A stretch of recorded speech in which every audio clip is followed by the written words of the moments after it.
Alors, nous allons démontrer le théorème 30.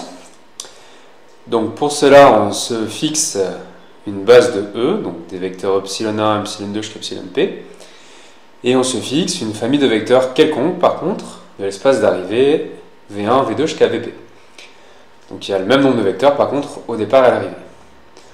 Et donc, le but, c'est de montrer qu'il existe une unique application linéaire de E vers F qui transforme epsilon1 en V1, epsilon2 en V2, etc., epsilon p en Vp. Alors, on va couper la preuve en deux morceaux, l'existence et l'unicité de F.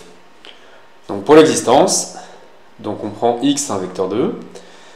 Comme on a les epsilon qui forment une base, notre x s'écrit de manière unique comme une combinaison linéaire des epsilon, et les coefficients xk sont des scalaires qu'on appelle les coordonnées de x dans la base des epsilon. Alors, donc tout x s'écrit comme ceci de manière unique, et donc on définit notre application petit f par f de x égale la somme des xk vk. Donc comme les vk sont dans l'ensemble f, la combinaison linéaire est dans f. Donc là on vient de définir une application petit f qui va de E vers f, puisque tout x a une unique image. Donc montrons que f est linéaire, donc on prend alpha un scalaire x et y de vecteurs de E. Donc nos deux vecteurs x et y, on les décompose sur notre base avec des coordonnées xk, yk. Donc le vecteur alpha x plus y, on le calcule. Donc ça fait alpha fois cette somme plus cette somme.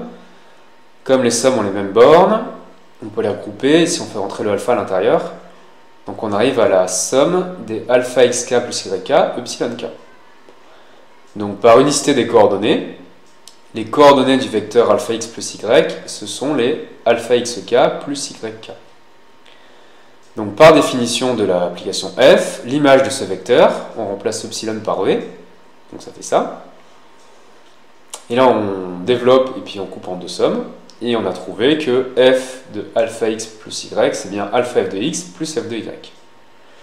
Donc on vient de montrer que f est linéaire. Ensuite, il faut montrer qu'elle est bien solution, c'est-à-dire qu'elle transforme epsilon k en vk.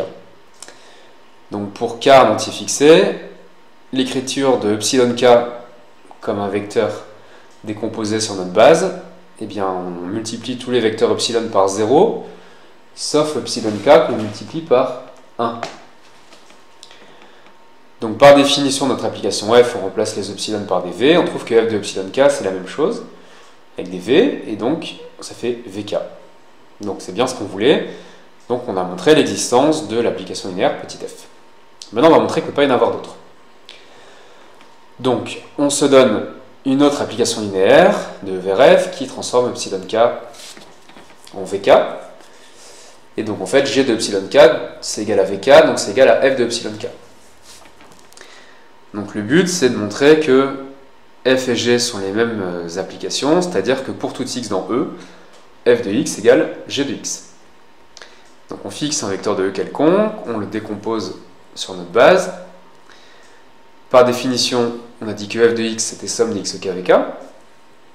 Ensuite, pour g, on a supposé qu'elle était linéaire, donc g de x, on remplace x par la combinaison linéaire ici, et comme g est linéaire, le g arrive ici, ça fait somme des xk g de epsilon k, mais on a dit que g de epsilon k, ça faisait aussi vk, et donc on retrouve f de x.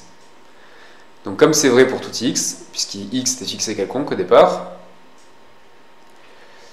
on peut conclure que f et g sont les mêmes applications, et donc notre application linéaire f est bien unique.